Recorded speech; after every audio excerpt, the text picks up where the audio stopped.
सब पढ़े लिखे हैं, तो फिर आपको भीड़ से अलग क्या कर रहा है? आज का वीडियो एक बहुत इंपॉर्टेंट वीडियो है, मेरी नज़र में तो बहुत इंपॉर्टेंट वीडियो है, क्योंकि आजकल मैं जितने भी क्लाइंट बेस में डील कर रही हूँ, मैक्सिमम 20s में हैं अपनी, लड़के हों या लड़कियाँ। और कुछ कॉमन चीज़ें निकल कर आ रही हैं जो मुझे लगता है कि सच में उस उम्र में ये एक मेजर इशू हुआ करता था। अगर मुझे भी ये सारे टॉपिक्स जो मैं उनके साथ आज डिस्कस कर रही हूँ, अगर मेरे 20s में पता होते तो लाइफ थोड़ी सिंपल हो चुकी होती, या अगर मुझे कोई मेरे 20s में बिठा के समझाता तो लाइफ थोड़ी आसान होती। जो अपने 20s में चल रहे हैं, फुल ऑफ कंफ्यूजन और लाइफ को फिगर आउट करने की कोशिश कर रहे हैं, इन पॉइंट्स को अगर ध्यान रख के या इनके नोट्स बना के इन पर थोड़ा सा सेल्फ रिफ्लेक्ट करके आगे बढ़ोगे तो थोड़ा आसान हो जाएगा। जिसमें से सबसे पहला पॉइंट है, हर कोई आपको पसंद नहीं करेगा, या हो सकता है कोई भी आपको पसंद नहीं करेगा।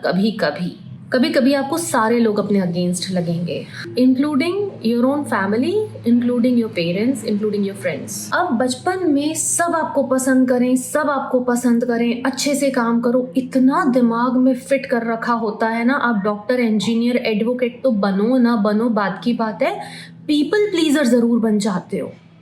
आपको सबको प्लीज करना होता है, और अगर सबको खुश रखो में से कोई एक ना खुश हो गया आपसे, तो आपका पूरा दिमाग उसी पे लगा रहता है कि यार सेल्फ मतलब गिल्टी फील कर रहे होते हो आप अपने अंदर कि जैसे मैंने कुछ खराब कर दिया है, वो मुझसे नाराज है। अब बचपन में जो एडवाइसेस हमको मिलती हैं, सेम एडवाइस मिलती है सबको। स्कूल जाओ, रोज़ स्कूल जाओ, अच्छे से पढ़ाई करो, अच्छे नंबर लाओ, पढ़ोगे तभी तो नौकरी मिलेगी, नौकरी मिलेगी तभी तो अच्छा कमाओगे, पढ़ोगे नहीं तो काम कैसे मिलेगा। सेम रूल्स हैं सभी के लिए, सभी की बात मानना चाहिए, सबको खुश रखो, गुस्सा करना गलत बात है, एट्सेट्रा एट्सेट्रा। इसके जैसे बनो, उसके जैसे बनो, इनसे कुछ सीखो, ये सेम एडवाइसेस सबको मिलती हैं। तो सबके जैसे बनने में आप खुद क्या हो ये आप कैसे डिस्कवर कर पाओगे? और ये डिस्कवर करने के लिए आपको थोड़ा सा बुरा बनना पड़ेगा। बुरा बनना पड़ेगा मतलब हर कोई आपको पसंद नहीं करेगा, कम से कम हर वक्त तो बिल्कुल नहीं करेगा। हर कोई चाहता है आप अपनी पर्सनालिटी को पूरा सप्रेस कर दो, आपकी जो ओरिजिनल पर्सनालिटी है, और अपनी पर्सनालिटी को इतना सप्रेस कर दो कि फ्यूचर में जब खुद को ढूंढने निकलो तो मिलने में भी एक जन्म लग जाए कि मैं खुद एक्चुअली क्या चाहता हूँ। मैं as your friend, as your elder sister आपको ये बताने आई हूँ कि आप कितना भी अच्छा कर लो, आप सबकी एक्सपेक्टेशंस को मीट नहीं कर सकते, और जिस मोमेंट पे अगर किसी की एक्सपेक्टेशन हर्ट हो गई, उसी क्षण आप बुरे बन जाओगे, उसी क्षण लोग आपसे नाखुश और नाराज हो जाएंगे, उसी क्षण वो आपके इर्द गिर्द स्टोरीज क्रिएट कर लेंगे, उसी क्षण आपका आज तक का किया कराया सब खराब हो जाएगा। मैं बस ये नहीं चाहती कि सबको खुश रखने के चक्कर में ना आप कहीं गुम जाओ, आपकी जो आइडेंटिटी है वो कहीं मिस हो जाए। फाइनली जब तक मेरी लाइफ में मुझे ये समझ में आया था कि यार मैं सिर्फ एक इंसान को खुश रख सकती हूँ और वो हूँ मैं। तो बेसिक पॉइंट इज कि जब आप सोसाइटी के जो प्रोटोकॉल सेट किए हुए हैं, कुछ प्रोटोकॉल सच में ज़रूरी हैं, वो होने चाहिए, लेकिन ज़रूरी नहीं है हर व्यक्ति के लिए हर बात सही है। तो जैसे ही आप थोड़ा सा उस प्रोटोकॉल को ब्रेक करोगे, फॉर एग्जाम्पल किसी ने इतना भी सोचा ना कि मैं रेगुलरली स्कूल न जाकर मैं प्राइवेट घर में पढ़ाई करता हूँ, तो वहाँ भी आप गलत हो जाओगे। मैं ये भी नहीं कह रही हूँ कि आप ऐसा ही करो, लेकिन आपके पास जब आप एक पढ़ाई करती हुई एज में आप अगर स्पोर्ट्स में जा रहे हो तो लोगों के लिए आप गलत हो जाते हो। अगर आप अपनी हॉबी या स्किल परस्यू कर रहे हो तो भी छोटे लोगों के लिए आप गलत हो जाते हो। और इसलिए जो आपके लिए इम्पॉर्टेंट है, जो चीज़ आपके अंदर चल रही है, अगर नहीं चल रही है तो ढूंढना सीखो, क्योंकि अगर नहीं चल रही है इसका मतलब ये है कि आप सिर्फ और सिर्फ प्रोटोकॉल्स ही फॉलो कर रहे हो। तो थोड़ा सा बुरा बनना ज़रूरी है। कई लोगों के मन में ये होता है, वो एक जॉब में होते हैं और उनका मन होता है बिजनेस में आ जाएं, और वो मुझसे पूछते हैं कि हम जॉब क्विट करके बिजनेस में आ जाएं क्या। मैं बोलती हूँ कोई ट्रेनिंग ली है क्या कभी? उनका आंसर होता है नहीं। तो एकदम से कोई सडन डिसीजन मत लो किसी भी चीज़ से एकदम ओवर एक्साइट या मोटिवेटेड होकर, पर कैलकुलेटेड रिस्क, ठीक है, कैलकुलेटेड रिस्क की बात हो रही है। जब आप वो कैलकुलेटेड रिस्क भी लोगे ना, तब भी आप बुरे बनोगे, तब भी कुछ लोग आपको नापसंद करेंगे, and be ready to be disliked, it will be your super power. Point number 2, आप ना सब कुछ कंट्रोल नहीं कर सकते, बल्कि आप मैक्सिमम चीज़ें कंट्रोल नहीं कर सकते। हमारे टीनेज में या हमारी 20s में हमें लगता है कि सब बदल डालेंगे। तो हो सकता है आप बहुत पढ़ाई कर रहे हो, बहुत पढ़ाई कर रहे हो, शिद्दत से लगे हुए हो, या किसी इंटरव्यू की तैयारी कर रहे हो, पर आप तो अपना बेस्ट दे रहे हो ना। आपको बाकी लोगों का बेस्ट थोड़ी मालूम है कि उनका लेवल ऑफ बेस्ट क्या है। हो सकता है आपका बेस्ट उनका बेस्ट अलग अलग हो, या आपका बेस्ट और उनका बेस्ट अलग अलग हो, और रिजल्ट उस हिसाब से मिलेंगे अगर वो एक कंपटीशन है तो। पॉइंट इस, आप सिर्फ अपना बेस्ट ही दे सकते हो, आप रिजल्ट को कंट्रोल नहीं कर सकते। हमारे यहाँ गीता में कहा भी गया है कि भाई कर्म कर, फल की इच्छा मत कर, क्योंकि आप सिर्फ कर्म ही कर सकते हो। तो अगर आप बिल्कुल 100% डाइटिंग भी कर रहे हो, कार्डियो भी कर रहे हो, स्ट्रेंथ ट्रेनिंग भी कर रहे हो, लेकिन आपका वेट सेम परसेंटेज से डाउन नहीं हो रहा, इसका मतलब ये नहीं है कि आपके एफर्ट्स में कमी है। कभी कभी एक स्टैंडर्ड सेट हो जाता है, रिजल्ट थोड़े से स्लो हो जाते हैं, इसका मतलब ये नहीं है कि रिजल्ट आ ही नहीं रहे। वैसे भी लाइफ का एक इनएविटेबल ट्रूथ ये है, अटल सत्य ये है कि परिवर्तन ही नियम है। Change is the only law. हर चीज़ बदल रही है।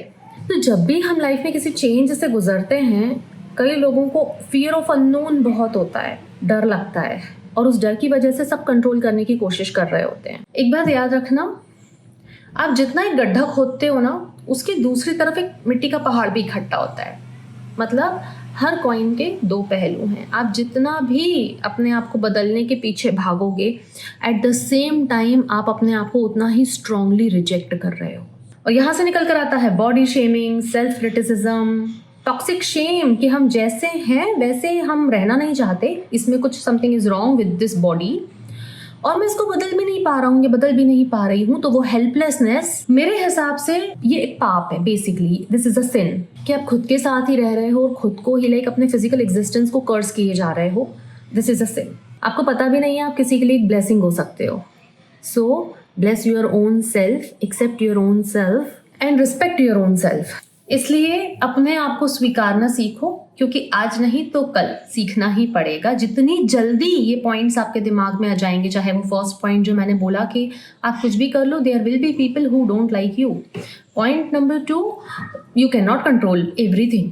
आप सब कुछ नहीं कंट्रोल कर सकते हो। आपने एग्जाम दे दिया है, लेकिन आप रिजल्ट कंट्रोल नहीं कर सकते हो कि सामने से रिजल्ट कितना आएगा, कट ऑफ कितना जाएगा, ये सब आपके कंट्रोल में नहीं है। पॉइंट नंबर 3, अच्छा बाय द वे, इन सारी चीज़ों में आपके बिलीफ बहुत हद तक रिस्पॉन्सिबल होते हैं, जो इस एज में और भी स्ट्रांगली अफर्म या रिकन्फर्म कर रहे होते हैं खुद को। Point number 3, you will make mistakes. आप गलतियाँ करोगे, याद रखना, आप गलतियाँ करोगे। एक टीनेज में या एक 20s में मैंने देखा है लोगों को ना गलती करने में बहुत डर लगता है, कहीं हमसे कोई गलती ना हो जाए।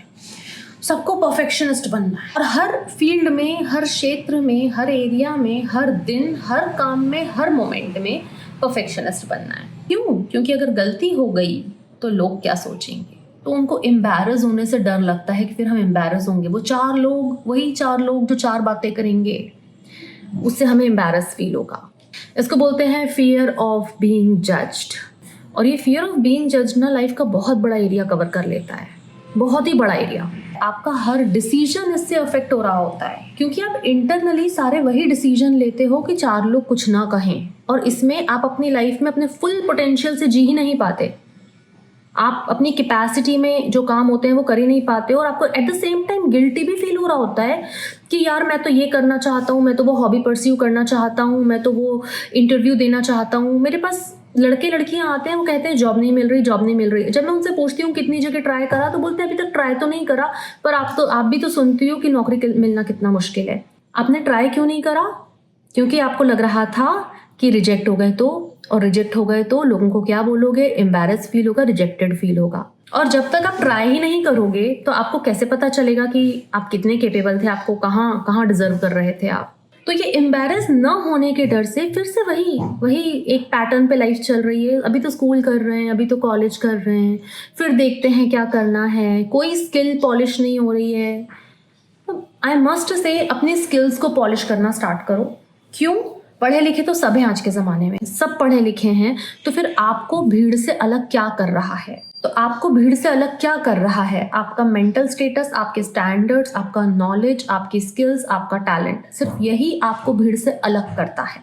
ये सब कुछ करने में, नॉलेज गेन करने में, खुद को एजुकेट करने में, खुद को जानने में, लोगों से हटकर कुछ करने में गलती तो होगी। अच्छा, जब आपसे गलती होगी और अगर आपकी किस्मत अच्छी है तो 2-1 लोग आपके साथ खड़े होंगे, वरना हो सकता है अकेले ही रहो कुछ टाइम तक के लिए, जब तक कि वापस आप खुद को प्रूफ ना कर दो किसी चीज़ में। But don't give up, just don't give up. मेरे पास ऐसे n नंबर ऑफ एग्जाम्पल्स थे जब मैं अपने हार्ड टाइम में थोड़ी अकेली थी या मेरे साथ मेरे 1-2 लोग थे, थोड़े से नाराज थे पर थे। तो don't give up. Point number 4, understand your emotions. 20 की एज, टीन एज या उसके आगे भी ये बात बहुत देर से समझ में आएगी, क्योंकि जितनी जल्दी समझ लो उतना अच्छा है। अपने इमोशंस को समझो। हम लोग सिर्फ पेन और प्लेजर के बीच में लाइफ जीते हैं। जो चीज़ें हमें पेनफुल फील होती हैं उनसे दूर जाते हैं, और जो चीज़ हमें प्लेजर देती है हम उनके करीब जाना चाहते हैं। लेकिन जो चीज़ें आपको आज प्लेजर दे रही हैं, डेफिनेटली हो सकता है लॉन्ग रन में वो आपके लिए सही नहीं हो। बहुत छोटा सा एग्जाम्पल दे रही हूँ कि आपको रात भर बैठ के पढ़ाई करनी है और आपको दिख रहा है आपके घर वाले सो रहे हैं। आपको इंस्टेंट पेन फील हो जाएगा कि अरे यार ये सारे तो सो रहे हैं और मुझे पढ़ाई करनी पड़ रही है। चाहे आप रात भर बैठ के पिक्चर अगर देख रहे होते तो आपको पेन फील नहीं होता, वो प्लेजर की वजह से आप जाग रहे होते। और वो चीज़ें जो आपको इंस्टेंट पेन फील करवा रही हैं वो आपको लॉन्ग रन में अच्छे रिजल्ट्स देंगी, क्योंकि ये जो इंस्टेंट प्लेजर वाली जितनी भी चीज़ें हैं ग्रेजुअली समय के साथ वही एडिक्शंस में भी चेंज होती है। तो आप अपने इमोशंस को समझने की कोशिश करो। आपके इमोशंस आपसे सब कुछ करवा रहे हैं। इमोशन आपकी ड्राइविंग फोर्स बने हुए हैं और वो गलत चीज़ें भी करवा देते हैं आपसे। तो अपने इमोशंस को समझने की कोशिश करो। और लास्ट पॉइंट, हैप्पीनेस।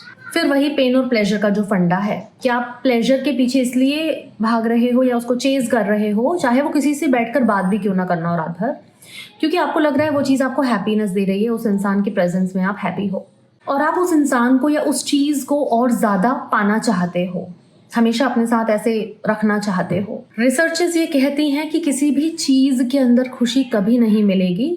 खुशी हमेशा एक्टिविटीज़ में मिलती है, कोई चीज़ परफॉर्म करने में मिलती है, चाहे वो सिंगिंग हो, डांसिंग हो, रीडिंग, राइटिंग, स्विमिंग, कोई भी एक्टिविटी परस्यू करने में मिलती है। तो आप अपनी हॉबी को परस्यू करो, क्योंकि लॉन्ग रन पे इसको हैप्पीनेस के 2 क्राइटेरियाज भी बोलते हैं, हेडोनिक और यूडेमोनिक।